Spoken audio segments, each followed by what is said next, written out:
Hi friends, Asif Ali, Aparna Balamurali ప్రధాన పాత్రలు పోషించిన మిరాజ్, దృశ్యం లాంటి సినిమాల్ని తెరకెక్కించిన జీతూ జోసెఫ్ ఈ సినిమాకి దర్శకత్వం వహించారు. అపర్ణ ఆర్ తారక్కడ్ కథను అందించారు. ఈ సినిమా ఎలా ఉందో చూద్దాం.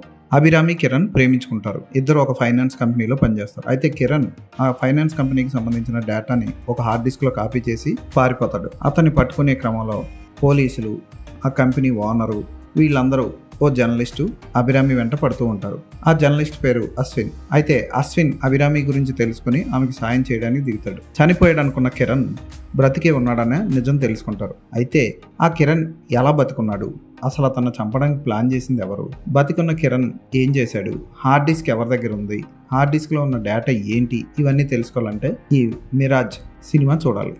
ఆసిఫ్ అలీ అశ్విన్ పాత్రలో బాగా చేశాడు. అపర్ణ బాలమురళి ఎప్పటిలాగే రొటీన్గా చేసింది. హకీం షాజహాన్ కిరణ్ పాత్రలో ఓకే అనిపిస్తాడు. రాజ్ కుమార్ పాత్రలో తమిళ యాక్టర్ శరవణన్